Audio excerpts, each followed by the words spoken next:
Shambho Shambho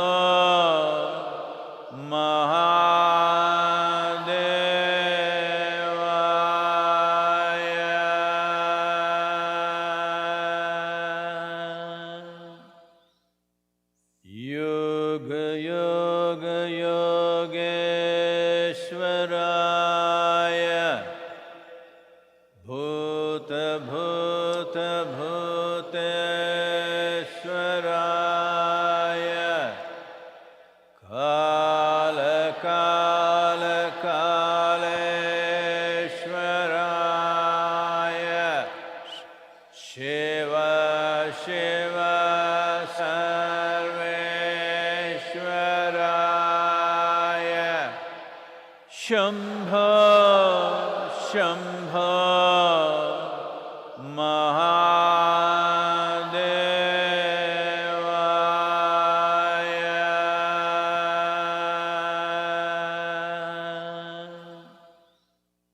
Yoga Yoga Yogeshwaraya Bhuta Bhuta Bhuteshwaraya Kala Kala Kaleshwaraya Shiva Shiva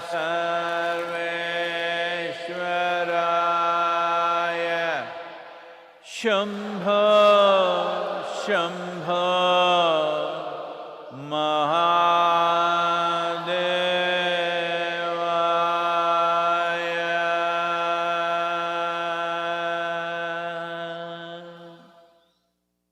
Yoga Yoga Yogeshwaraya Bhuta Bhuta Bhuteshwaraya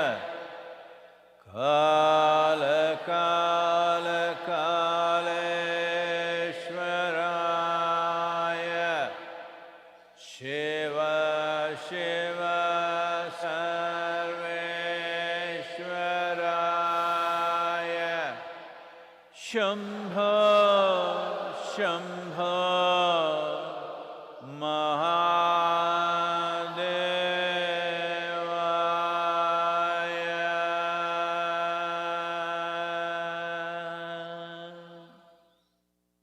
Yoga Yoga Yogeshwaraya Bhuta Bhuta Bhuteshwaraya Kala Kala Kaleshwaraya Shiva Shiva Sarveshwaraya Shambho Shambho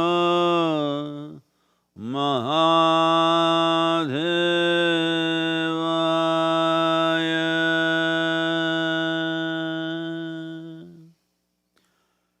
Yoga Yoga Yogeshwaraya Bhuta Bhuta Bhuteshwaraya Kala Kala Kaleshwaraya Shiva Shiva Sarveshwaraya Shambho Shambho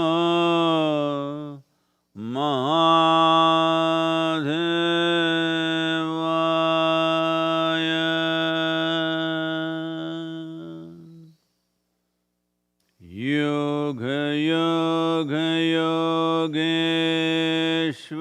Yogeshwaraya Bhuta Bhuta Bhuteshwaraya Kaleshwaraya Shiva Shiva Sarveshwaraya Shambho Shambho Mahadevaya.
va bhogarato va sangarato va sangavina yasya brahmani ramate chitam nandati nandati nandate va nandati nandati nandate va satsangatve nisangatvam nisangatve nirmohatvam nirmohatve nischalatatvam nischalatatve जीवन मुक्ति निश्चलतत्व जीवन मुक्ति पुनरपि जननम पुनरपि मरणम पुनरपि जननी जठरे शयनम इह संसारे बहुदुस्तारे इह संसारे बहुदुस्तारे कृपया पारे पाहि मुरारे कृपया पारे पाहि मुरारे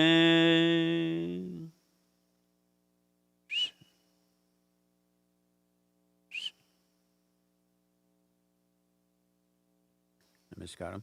Namaskaram to everyone.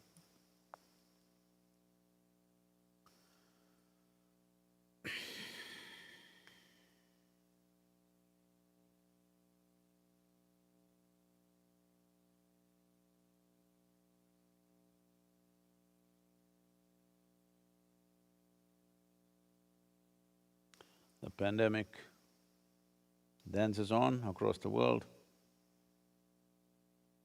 and it looks like people are getting used to disease and death around them, or even within them.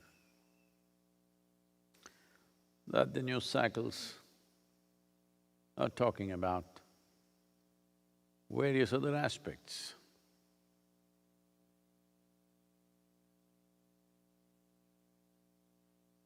Different parts of the world, you see that the pandemic is covering less and less time on the news cycles of the nations. Well, in India there are many things happening.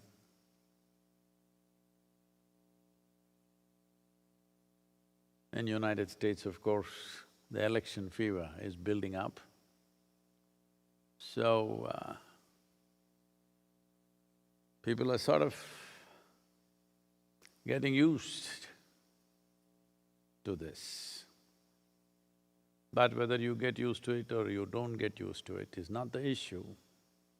The important thing is, still over 1,000 people every day are dying in United States, a similar number in Brazil, a very close similar number in India.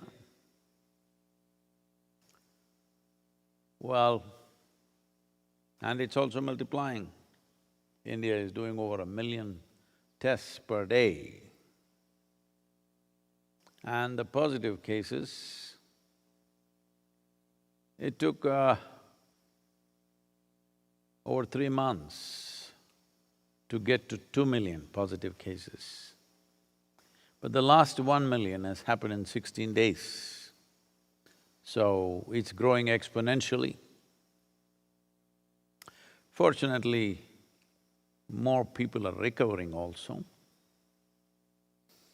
But recovery simply means right now that they did not die.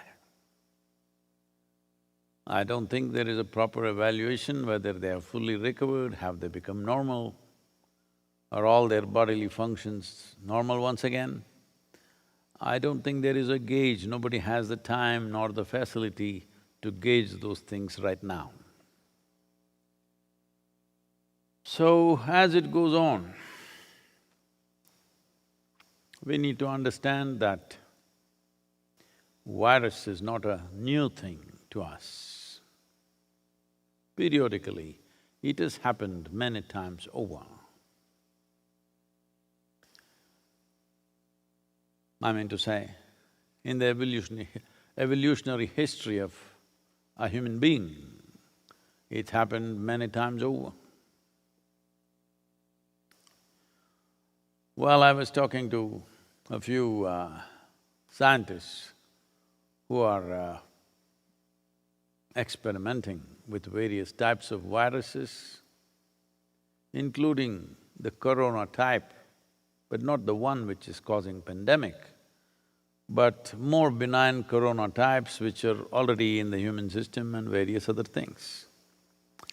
So what I gather from what they were saying is, in many ways, the powerhouse of the human cell itself is from outside. Some microscopic organism or a bacteria or a virus implanted itself into the human cell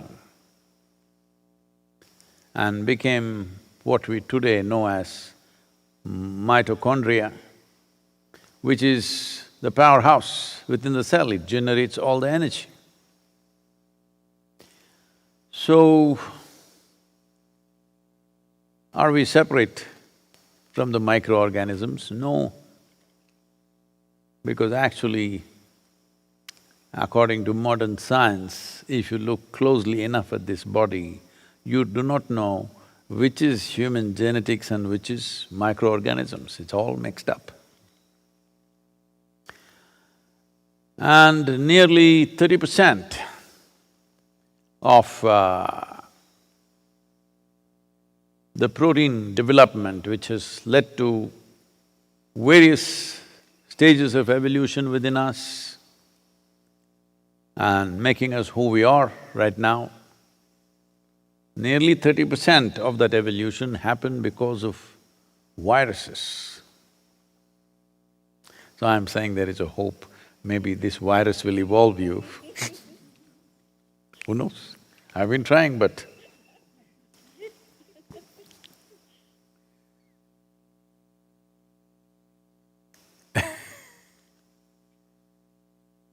because of, the advantage of the virus is it's microscopic, that is, you cannot see. If you're walking on the street and if I come, oh, Sathguru's come, and immediately you pretend. All right? Because you cannot see the virus, you cannot pretend, he sees you just the way you are. I also see, but you cannot pretend, you cannot deceive the virus, isn't that a good thing? So, things are happening, people are getting frustrated, jobs are being lost, over 19 million jobs lost in India, nearly 25% of small businesses closing down. The consequences of this will be huge, massive, in terms of economy, social structure. Now the World Health Organization says, pandemic should be over in 24 months. So all these promises of it'll go away in August, it'll go away in September, it'll go away in October, no, in 24 months. I've been saying this right from the beginning, 18 to 24 months is a possibility. Now they're confirming it will end probably in 24 months. Or, not that it will end, we would have gotten on top of it in 24 months. In 24 months, social structures, economic fabric of the society could be in tatters, but you could evolve, that's a possibility. Terrible things to say at a time like this, I know. Because our life is structured like this.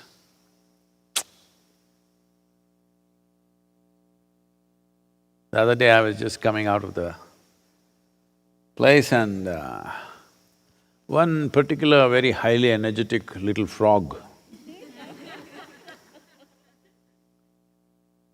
an ambitious one,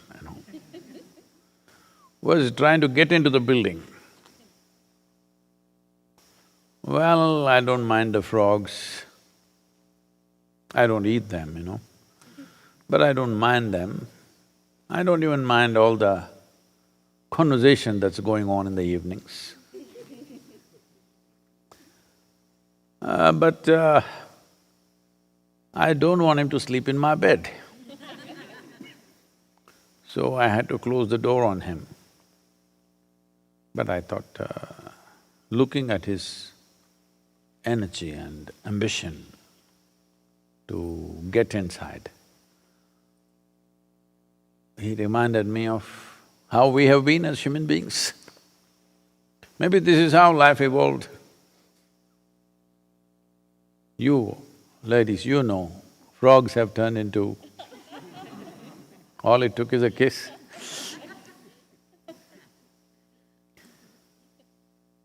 So, without going through the monkey process, even a frog becomes a human being.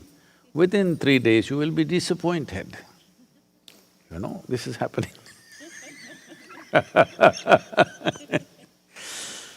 So, we're talking about a froggy world.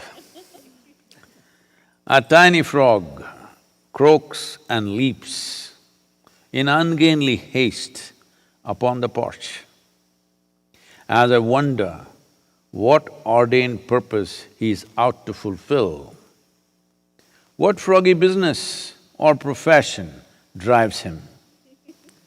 Maybe in feverish hurry to his marketplace or an exchange.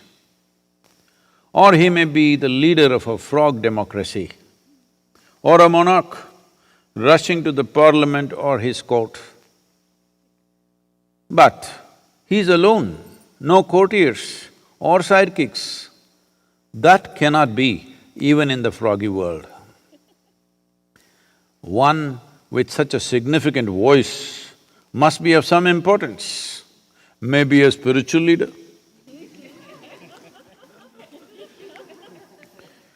Or a religious head. Or is he a cursed prince waiting to be kissed by a lovely maiden? Mr. Frog sets me off into seemingly endless pursuit of finding purpose for a froggy frog, croak croak. Well, we all been busy, our own self-ordained purposes. Some people shamelessly try to fulfill their own purpose in the world. Some people get endorsement from God for everything that they wish to do. One way or the other, everybody has been super busy. And we kept the world buzzing. Why buzzing? We've been keeping it roaring.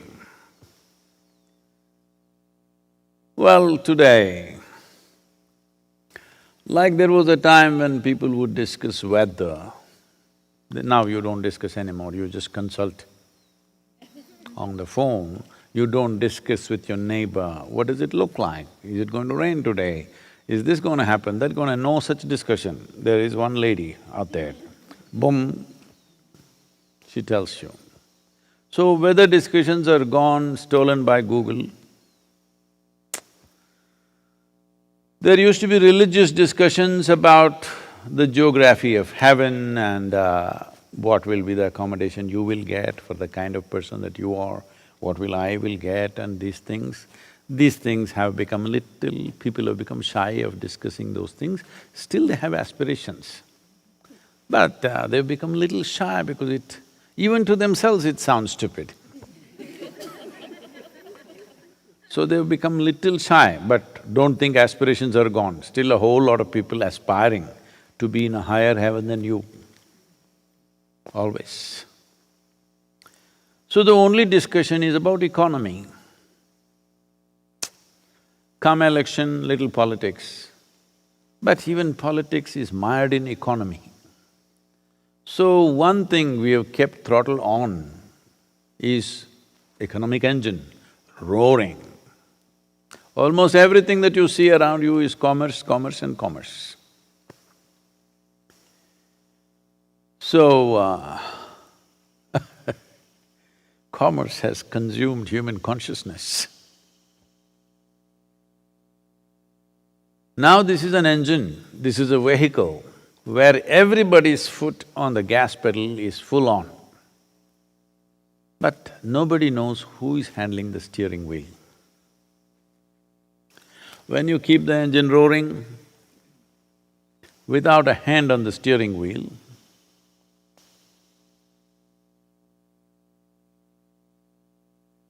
you know, the next bend is the last bend. So we've been going like this. I know it is extremely cruel to talk about this at a time like this, but at a time like this, if we do not use this time for realization, when else? Tell me. When it's roaring, can you think about it? Because if you stop and think about it, this guy will go ahead of you. When you're racing, no time to stop and look at anything. Even if your wheels fall off, you must still be racing because you're on a race. Now, virus has put a halt to various aspirations, human aspirations. We must understand human aspirations, except a few fundamental ones, all others are just psychological drama playing out in the world. Every nonsensical confusion that human beings are going through is being imprinted on the planet, allowed to play out in most destructive ways. So time has come that we look at this. But since the printing technology came, I know none of you are reading books anymore, you're looking at the Kindle or the computer screen or the phone screen. But since the printing press came and books came out, books have been dominating human consciousness. Books, not brains, I'm saying. The tyranny of the books are of many kinds. There are wonderful books, inspiring books, entertaining books, fantastic reading. But a whole lot of them have been a one big tyranny dominating human consciousness, subjugating human beings in many ways. The first book that I can think of is the textbook. I escaped. But textbook, though it tortures everybody in the beginning, then you learn the trick. All you have to do is, you just have to memorize 10% of the damn book, then it'll release you to go to the next class. After that, you never have to think of this damn book. So textbook we learn to escape. We moved from class to class. I don't know, here in United States you do this or not. In India, we were always told after we finished our class, that is, we finished this year, we have to go to the next year. One important thing that you do is you call somebody from a poor family who can't buy textbooks, and all your textbooks, you must… in our home, we must neatly bind it properly and find out the child's name and write his name neatly for him, his class and his school and everything, and you must hand it over to him properly, like it's looking like a new book. But he can't afford to buy a new book, that's the whole scene. So it gave me immense pleasure because my books were new.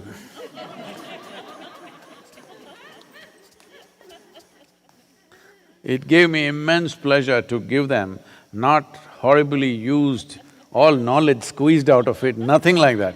Fresh, new books. I gave. Maybe here and there when they forced me to study, I would have doodled something on some page. Except for that, it was a brand new book. It gave me such pleasure to give it away. This child who valued it immensely.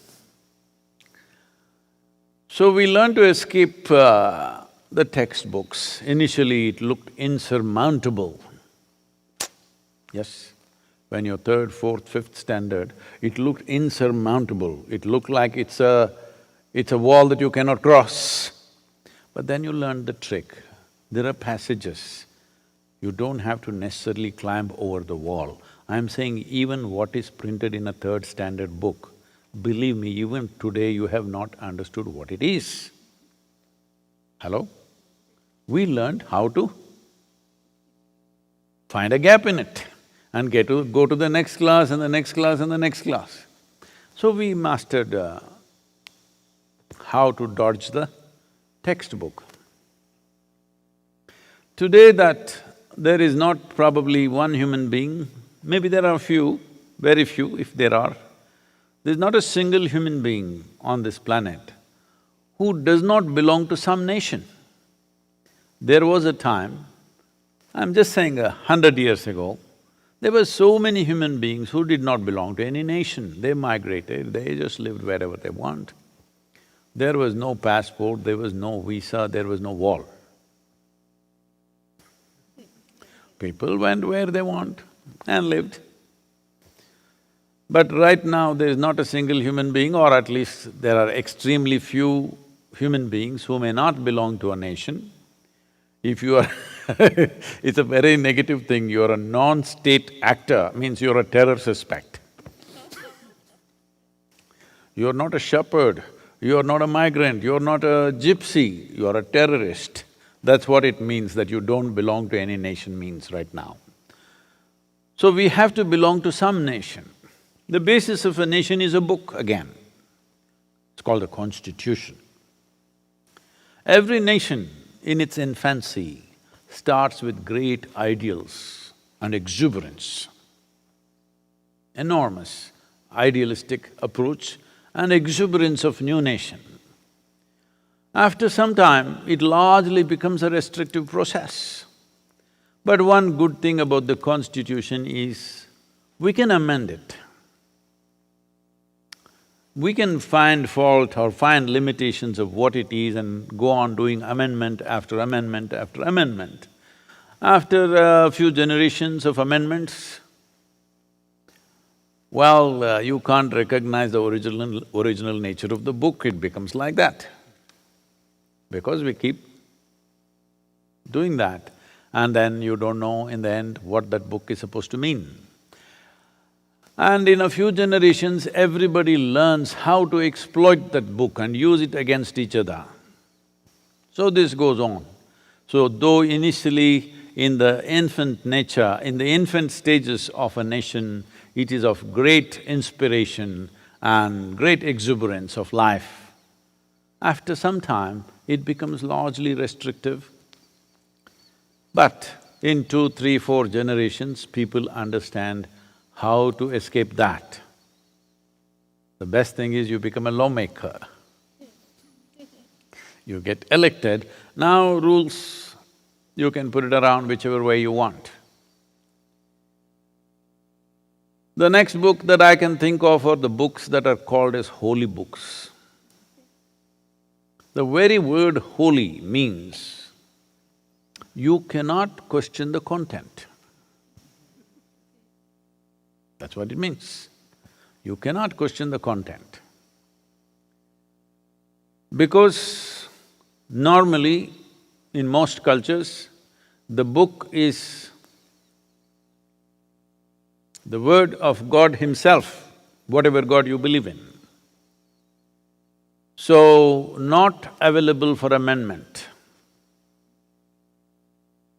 not available for any criticism, not available for any kind of change, unless you join that privileged club of men, not people. Women have never been a part of it. That privileged class of men that you call as clergy, unless you become that, then you have a right to distort it in any way you want. Otherwise, anything that you say about it could mean severe punishment or death.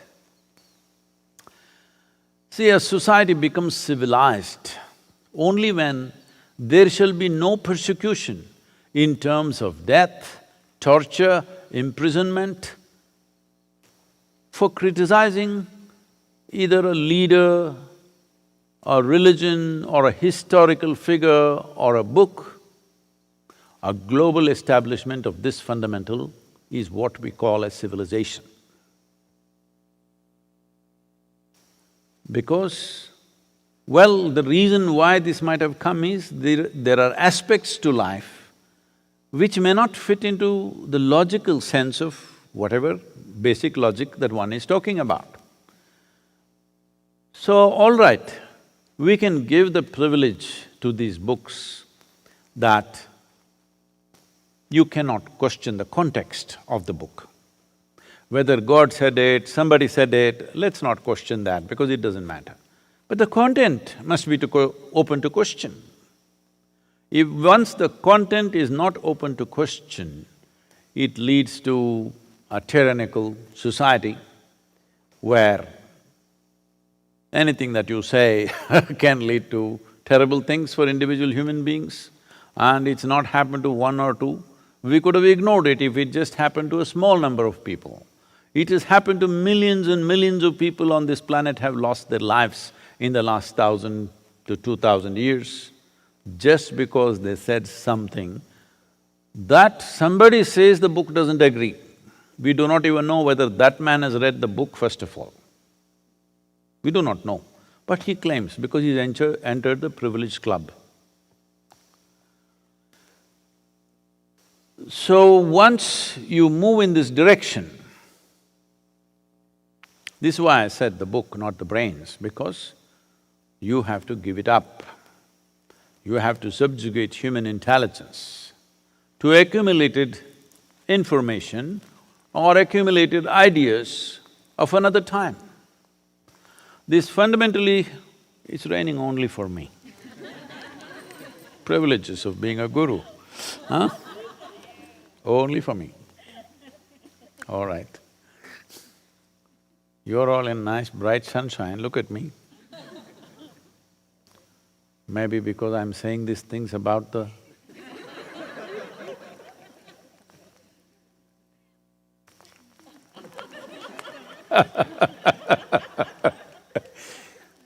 Oh, but I'm glad it's the tree droppings, not the bird, so it's okay.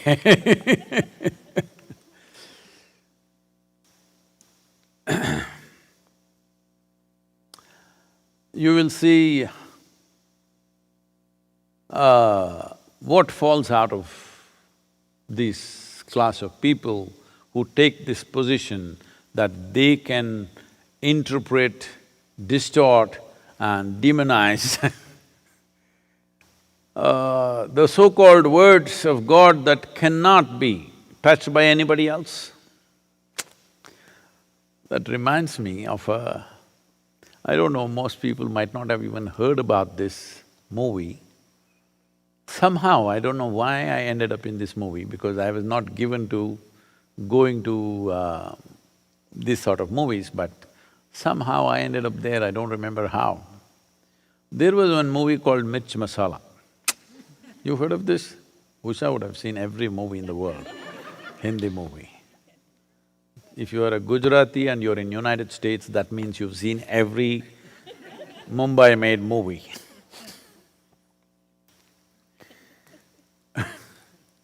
So, this is a small budget movie, I think. It's called Mirch Masala because the scene is in Rajasthan where these women are working in the red chili processing plants, that is from agriculture for it to come to market.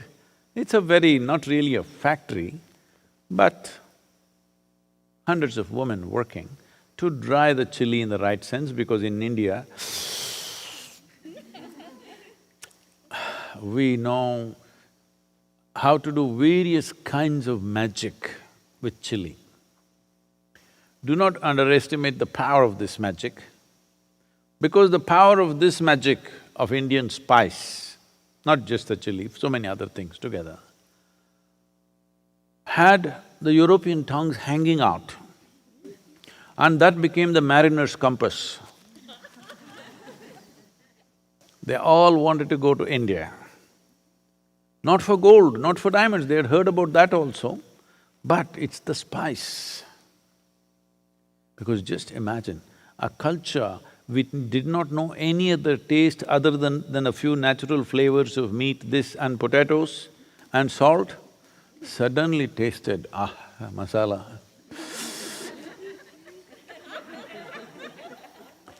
This became the mariner's compass, the tongue. It all pointed east, India. One guy made a mistake and landed up here. Still we are calling those people Indians. So this mirch masala is about this processing of the chili from green chili, making it, drying it up and making it into red chili. It's a whole very interesting process. I'll not go into it though. So in this movie, there is a bandit. It's another time. A bandit who owns a few guns and stuff on his horse, a band of people comes horseback. They come into your village. And when they come, everybody has to make sure they are well fed and they're taken care of, and certain amount of share of wealth must happen. They have to give, otherwise they will do something terrible because they are armed. So, they know, just like a government, they will tax you for protection, all right? Even the bandits were not taking 42%. Of course, many facilities are being created. Bandits created no other facility except they didn't shoot you, which is a big facilitation. You lived. So, controlling this aspect of whether you live or die, they managed their own economy. So the bandits came to this village, so the village had to feed them, take care of them, everything. Then this bandit chief was sitting there and watching all the village ladies going to the river and getting water. He saw one particular young woman and he said, "I want that girl." I said, "No, no, no, she's married." Doesn't matter, get her. Then they went to the woman. Her husband has gone out on some business outside. She said, "No way am I going to that bandit." Then initially, social leaders in the village came and said, "Do this, otherwise he's threatening that he will kill all of us. You go, spend some time with him." She said, "No way. If my husband was here, this nonsense wouldn't happen. Now he's not here, you're trying to exploit me, I'm not going." Then the political leaders, democratically elected leaders come and say, please do it for the people, let's do it for the people. She says, no. And the worst cut naturally comes from the clergy. The priest of the temple comes when everybody else fails to convince her.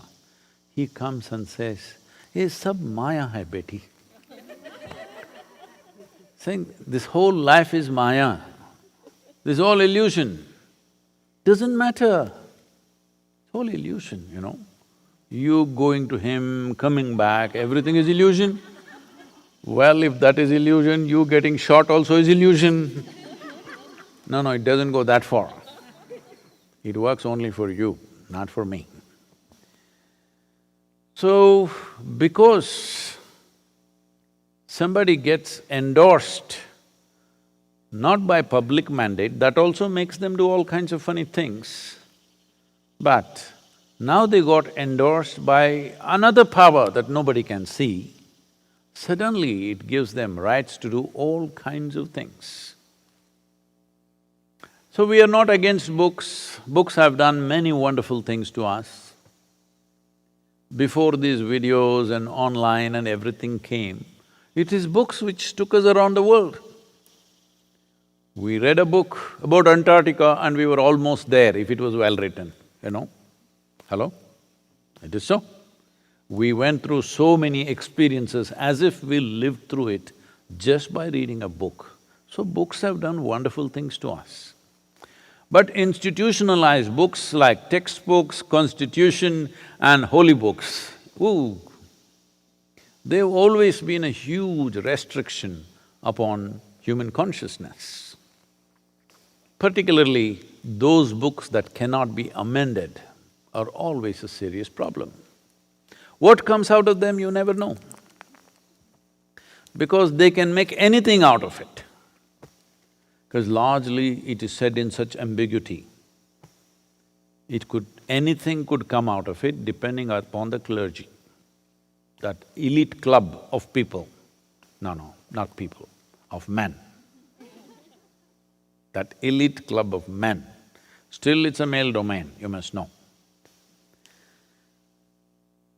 You can go today into the bar, which you were not allowed some time ago. You can go into a golf club, which you were not allowed some time ago.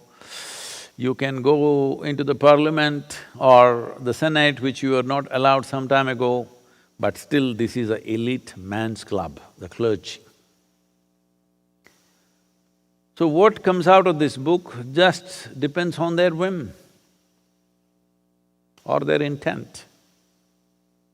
Well, I've been telling you about this I've spoken to you some time ago, probably.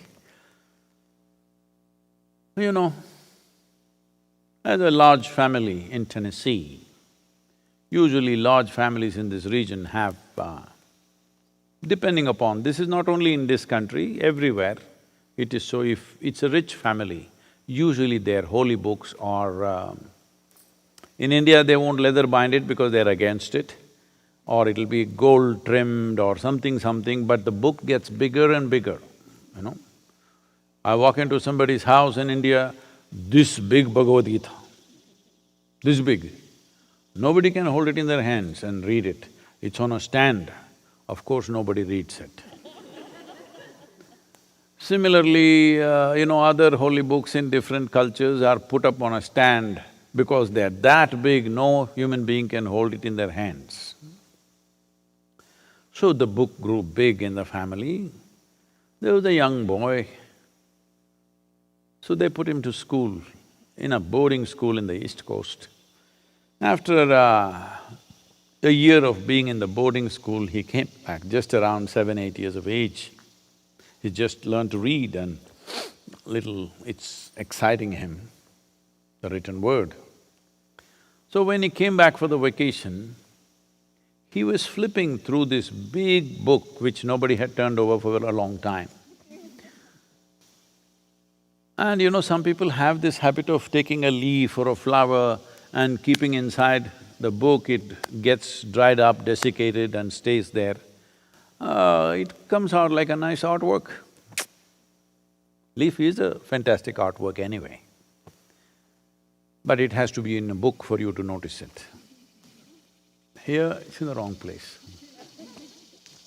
It's on a tree, it's the wrong place, it must be in the book, because that's where you pay attention. You even see sunrise and sunset on your phone, I know that. So he was flipping through this book and there was a leaf, a dry leaf, which might have been there for a very long time, and it fell out. He looked at this and screamed, "Mama, Mama, come here and see what I've found." Mother asked, "What have you found, my son?" "Just come and see." His mother, little alarmed, came running to see what. She said, "What?" He pointed at the leaf and said, "Adam's underwear."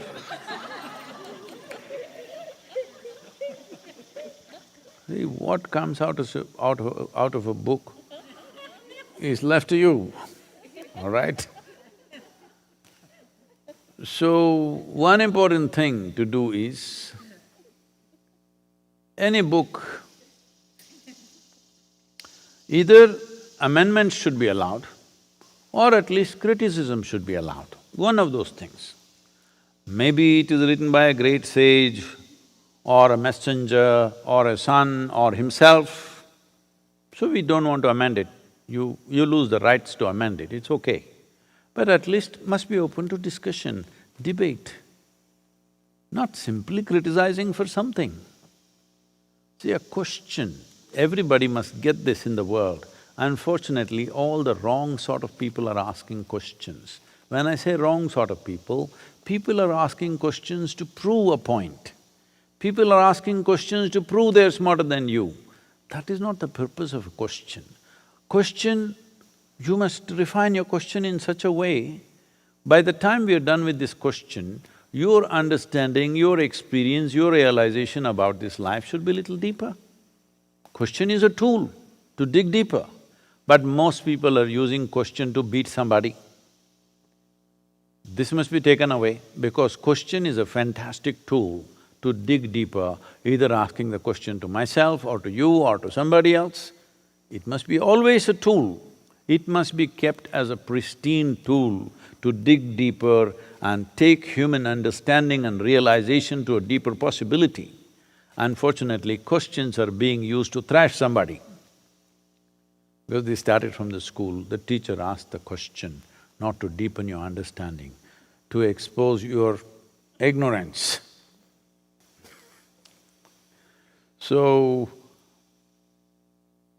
it must at least be open to debate, discussion and questions, not simply wild criticism, not deriding something, not even questioning the fundamental context in which that particular book might have been rendered, but content must be open to discussion.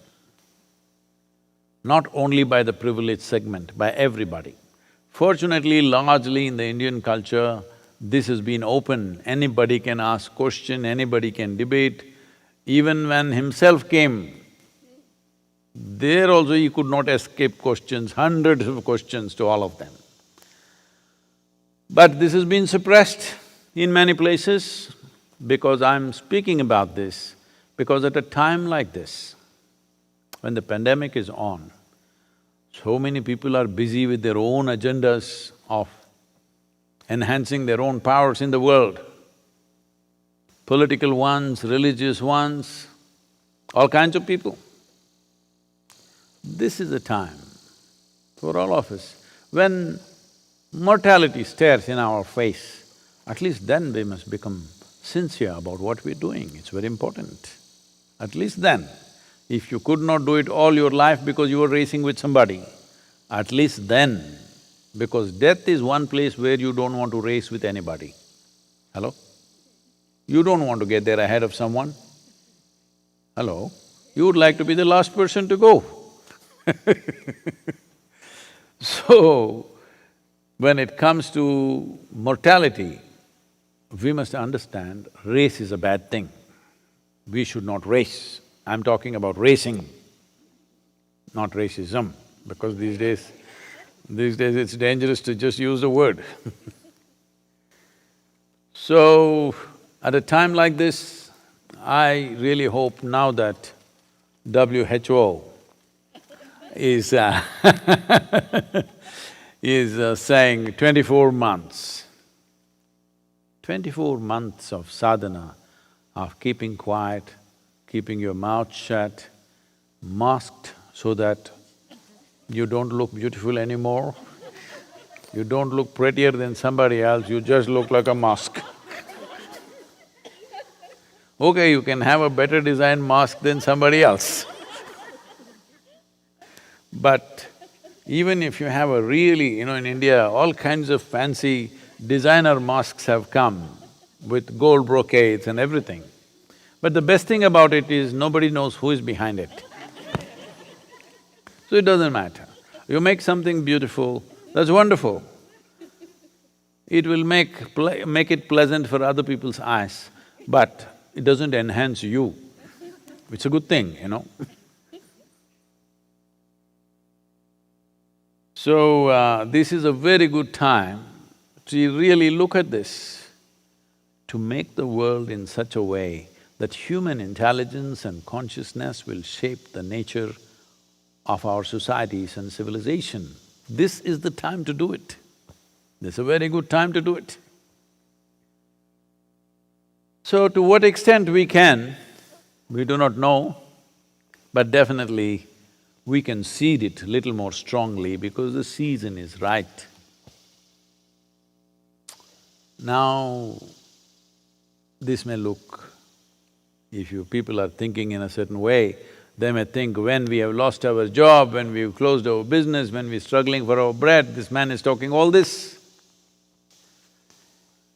We must understand this, when we were eating well also, most people were not happy. There are more people in this world who have food to eat and miserable than those who don't have food to eat and miserable. There are more people in this world who are healthy and miserable than those who are unhealthy and miserable. At least those who don't have food to eat and who don't have health, they have a good reason to be unhappy.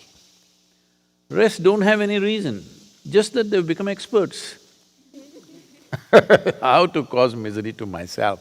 Such massive expertise has been developed that, happens like this. So, you have to evolve a strategy.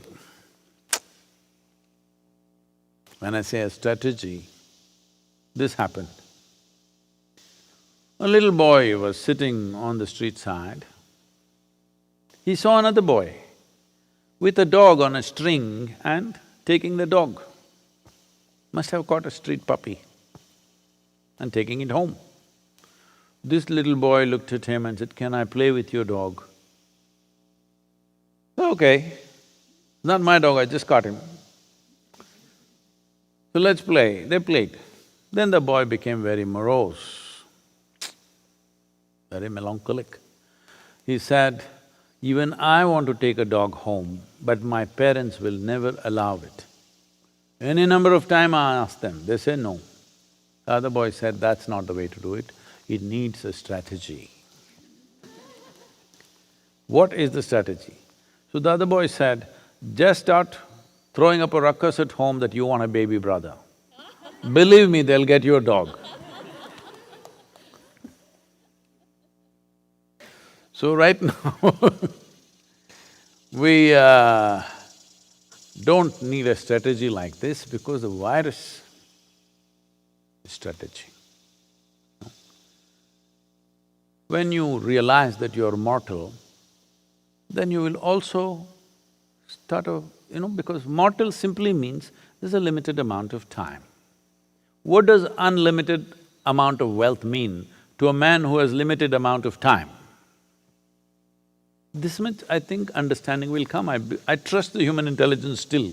So though it has been subjugated largely to these three books, textbook, constitution and holy books, in spite of that, there are sparks of intelligence working. When you put a gun to somebody's head, I think the textbook knowledge, constitutional rights and invitation to heaven, everything is forgotten, you just want to live. So I believe that when mortality is hung in front of your face, intelligence works beyond the tyranny of various kinds of conditionings that happen in the society. So this is a time when human intelligence is beginning to think and work. What is all this about? So we don't have to make any strategy. Naturally, the virus has played a strategy. Maybe it's nature which has played a strategy. Maybe believers would like to say it's God's strategy. It doesn't matter, it's a situation. Every situation that arises. When sun rises, we can make use of it one way. When it sets, we can make use of it another way. Moon rises another way, full moon one way, no moon another way. Whatever the situation, there is something to it.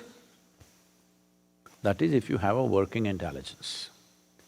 If your intelligence is concretized in the form of a textbook or a constitutional rights, I'm not talking about the duties because nobody talks about the constitutional duties, everybody is talking about constitutional rights and the holy diktats from elsewhere. When you're free from that, you will be free from that the moment you confront your mortal nature. Limited amount of time. Limited amount of time means we need to manage this life in such a way, for what? There are only two things. How profound is my experience of life? How impactful am I in what I do? This is all there is with life. There's simply nothing else, I'm telling you. You can't eat more. Well, you can, but it'll have consequences. You can't wear more clothes at a time. So if you want to wear more clothes, you must be constantly changing 10 times a day, which is big nuisance. Well, there are some people who are wearing 2 kilograms of gold around their neck. All the best. I will give them 5 kilograms of rock on their head if they wish. All we have to do is call the rock as diamond, matte diamond. It doesn't shine, that's all, look at this. I can give this to you. Hello? This come from all the way from India or it's here? Local granite, I think. So, we can cut one square block and give it to you, you can carry it on your head. If anybody asks what you said, this is the biggest diamond in the world. Oh, come on, it doesn't shine. No, this is a matte diamond. Everybody will want a matte diamond. So, it is time to understand life is happening to us in passing. If you look here, there, it'll be gone. It'll be gone, I'm telling you. Not necessarily succumbing to the virus, even without the virus you will die, I'm just informing you. Hello? This is a secret that most people do not know. They think only this damn virus will kill them. No, even without the virus, you shall die, all right? We'll bless you with a long life, but you will. But they are saying, the scientists are saying that with the virus you may evolve. That looks like good hope, good possibility, because it's free, it's free. So since this doctor I was talking to told me this, I've been wondering, should I go and get infected? Because I don't want to miss the evolution. Suppose I'm going to grow a horn or no, tail is not derogatory, tail is not good. I don't know, maybe an extra hand. 2 arms came out of these shoulders. Suppose one comes out of my head, that must be an intelligent hand. Hello? You know Maradona's hand? Hello? Hand of God. Did some miraculous things, all right? But it's free. This happened. One of the chain food stores in America announced fat-free fries. For other parts of the world who don't understand, 30% of America's diet is fries. Not now, things are changing, it's becoming salads and stuff with certain number of people, but largely fries. Can live without anything, but we cannot live without fries. French are blamed for it. But later on, somebody renamed it as freedom fries. It's our right to eat fried food and do whatever we want with ourselves. It is freedom. So fat-free fries was advertised. A young man who was very conscious about his health went to eat the fat-free fries because we love the fries, the problem was the fat. Then they fried the thing in a regular way and they put the fries, it was dripping with oil. So he looked at this and said, "What is this? You said it's fat-free fry, it's dripping with oil like this." So the man said, "See, we are only charging you for the fry, the fat is free."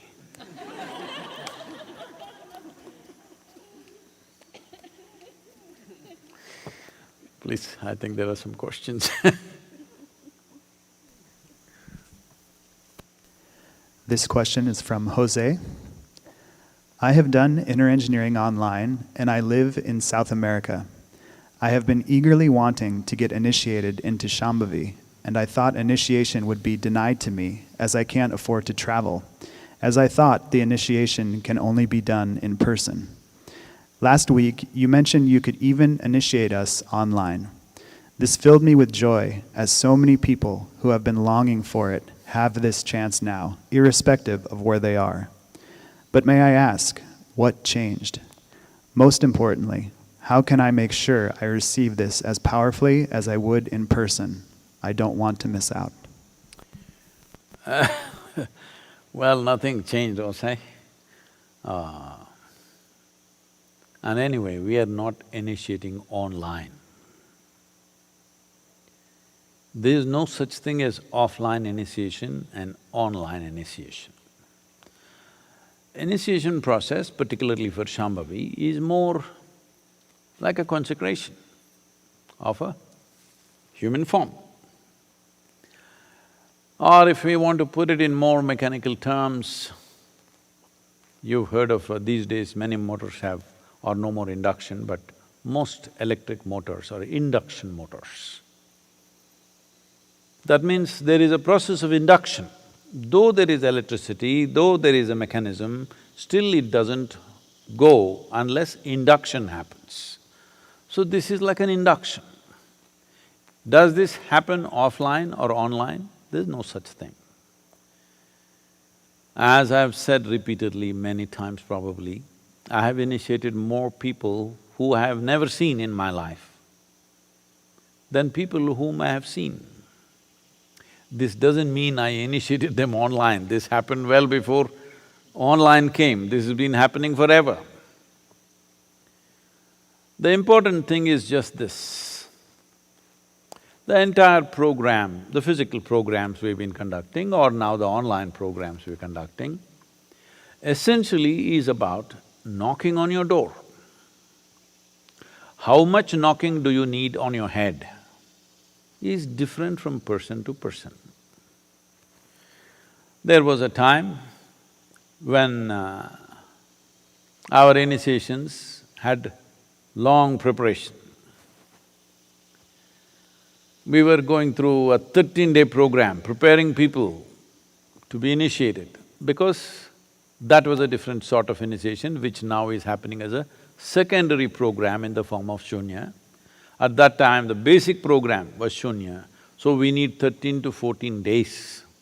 Without that, we could not do it because we needed that level of openness.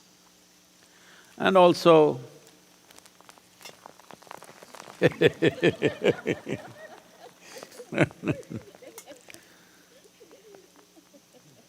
the bounty of nature comes to you even if you're not willing. But Subtler dimensions of life come to you only in your willingness. Even if it's there, you will not experience it. See, right now there is rain for me, you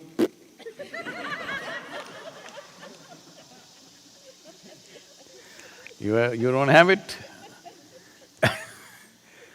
So, all programs, let's look at it this way, all programs are just a knock on the door.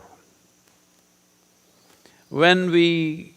see, if we want to make you open the front door, tock, tock, tock, but some of you peep out of the hole and say, "Who is that?" Say, "No, I'm Sathguru."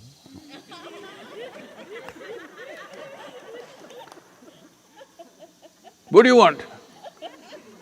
"No, I don't even want to enter your house, but just open the door. If you just open the door, I'll go away."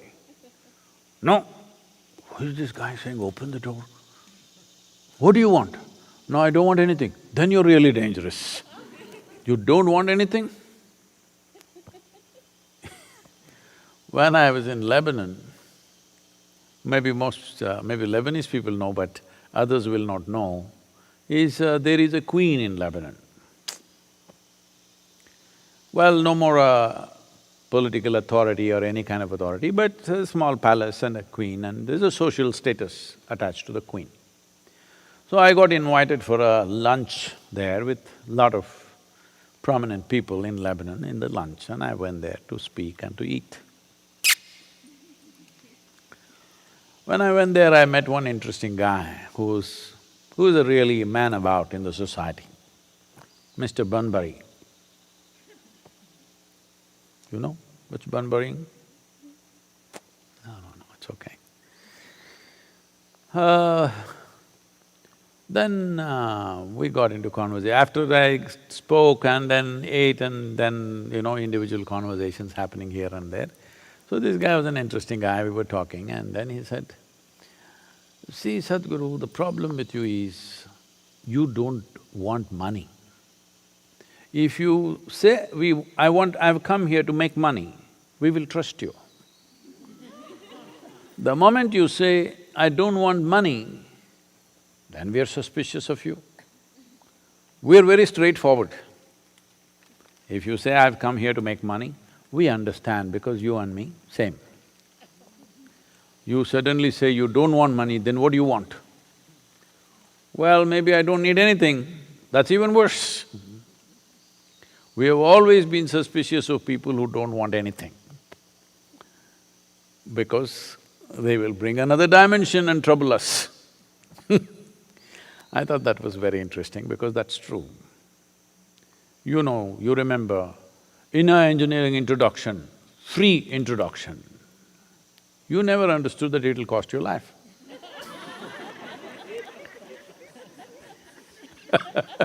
It cost my life too.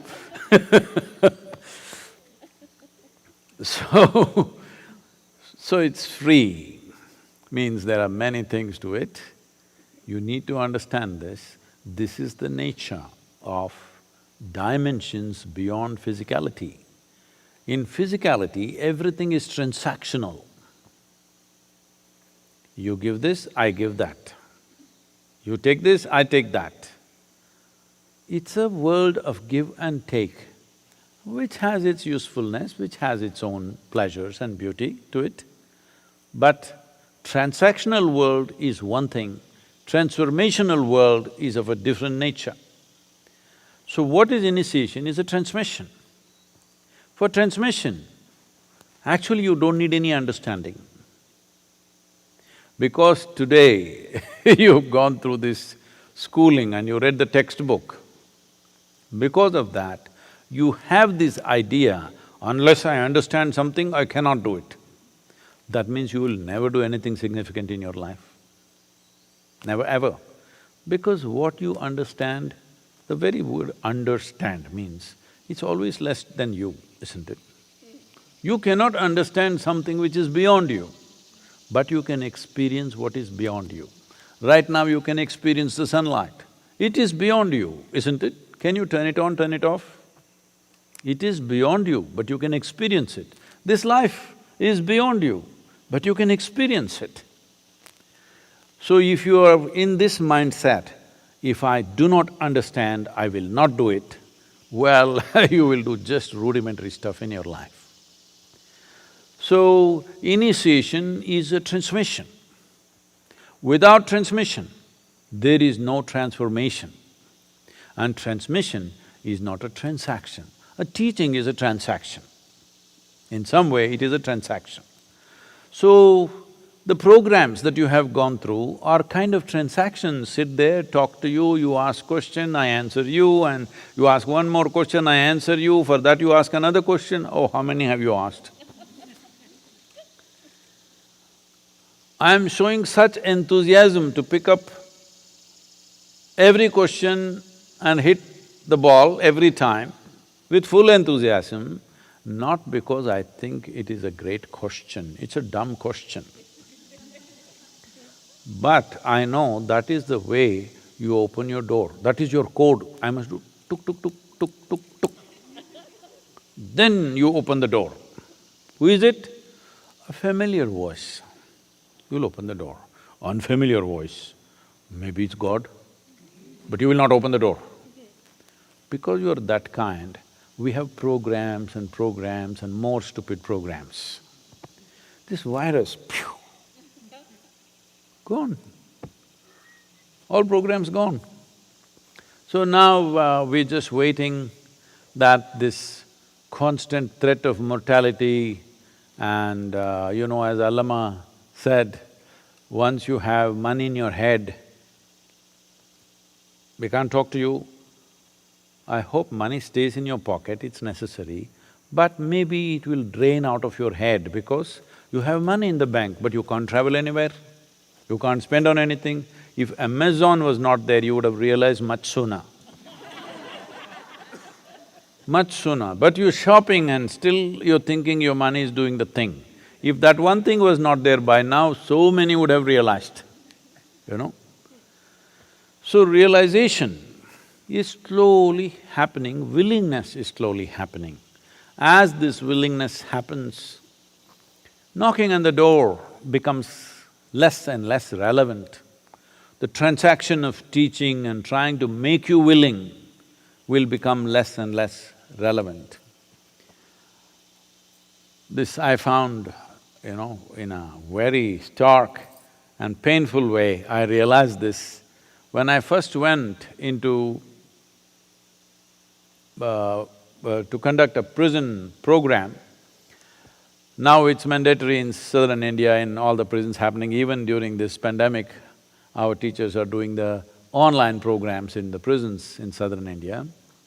We did some here also in United States. When I went there, I just realized, I announced a 10-day program, thinking I will do a basic, simple program,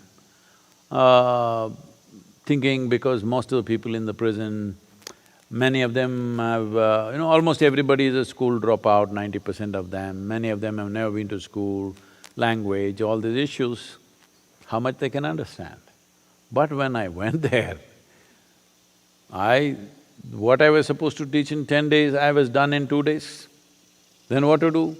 I did Bhava Spandana in another 2 days, I did Samyama right there, everything, all these programs which happen in different stages for the free people who are imprisoned by themselves. For the imprisoned, I could do everything within a few days, 6, 7 days, everything over. After that, we were just together enjoying each other's company and absolutely joyful, fantastic atmosphere out there in 10 days' time. All programs got over in a brief time because no knocking was needed. The only problem in the prison is the door is not open. Somebody else has closed it. Home, you have closed it, so you don't realize. In your heart, you have closed it, so you don't realize. In your mind, you have closed it, so you don't realize. When somebody else has closed the door upon you, the only thing that you want is door open. Yes or no?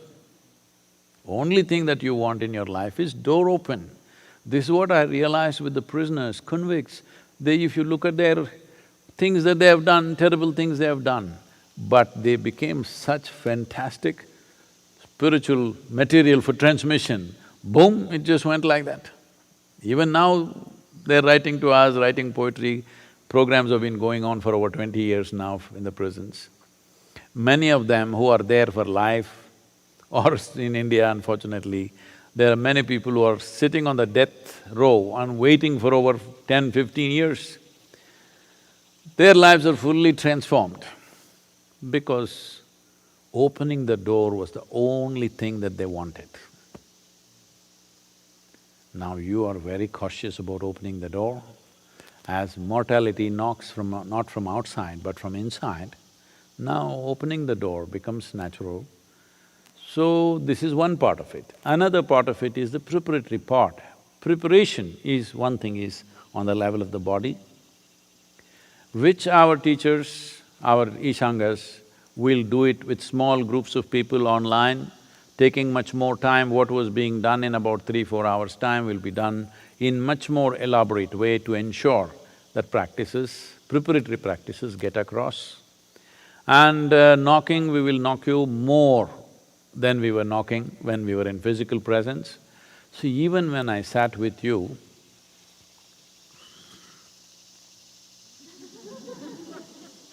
hello, is the camera getting my hand on?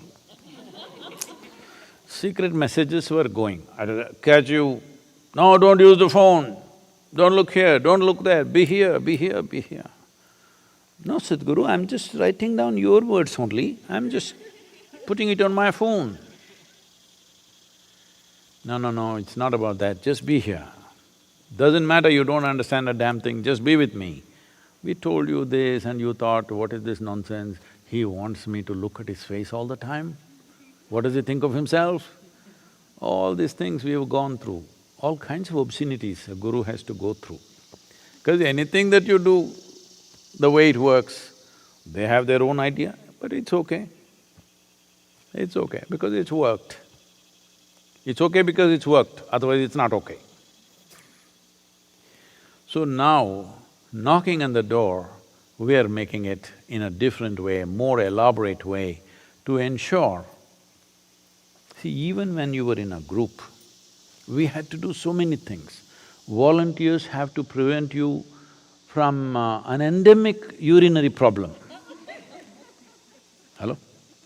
You want to pee every 5 minutes. Yes, you don't know this. To keep your attention, so many things had to be done.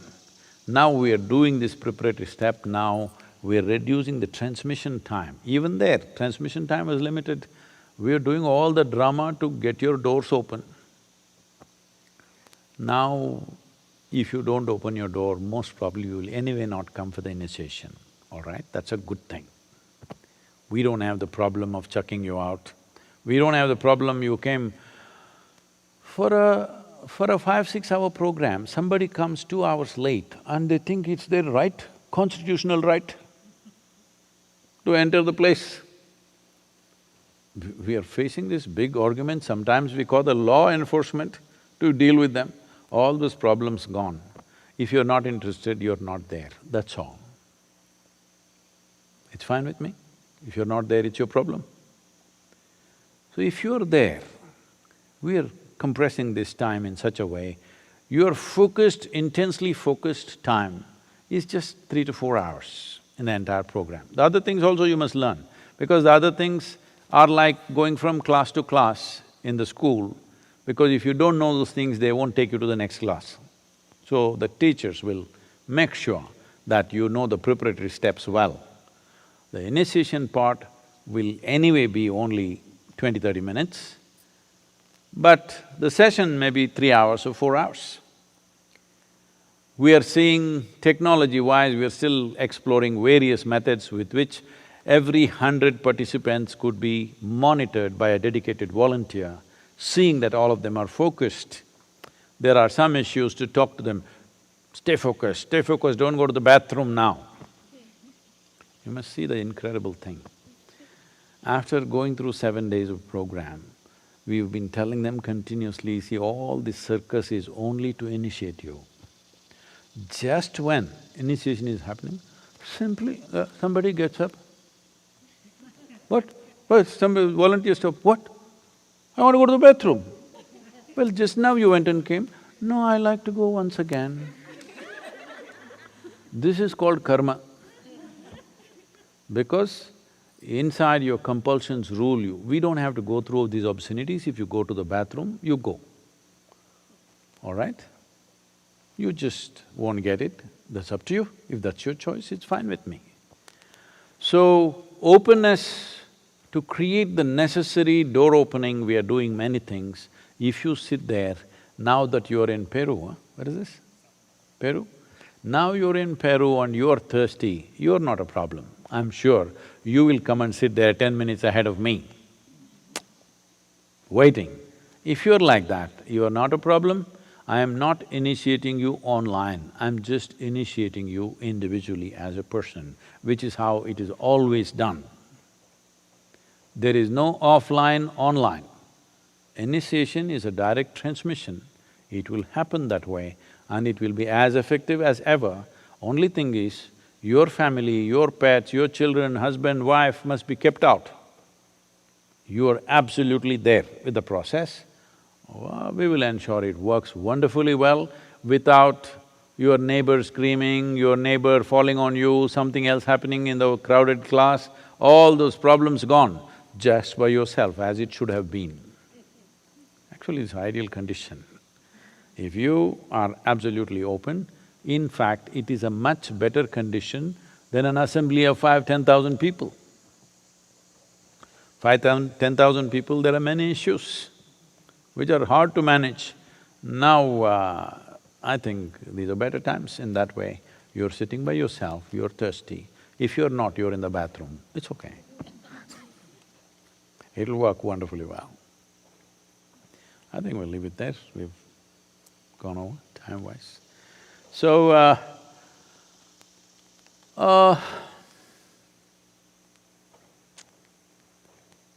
one thing is we are preparing for Sathguru exclusive starting from 23rd of September.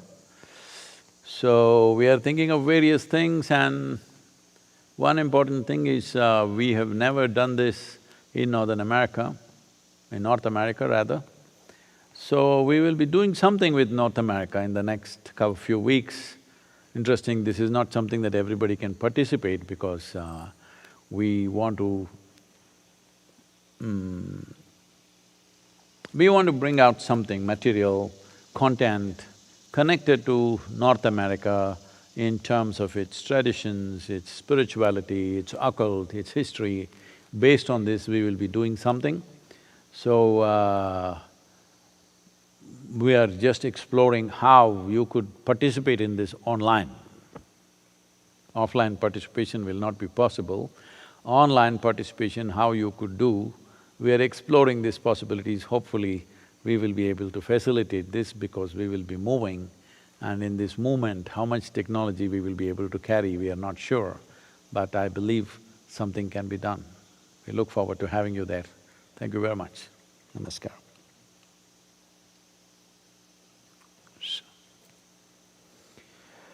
Yoga Yoga Yogeshwaraya Bhuteshwaraya Kala Kala Kaleshwaraya Shiva Shiva Sarveshwaraya Shambho Shambho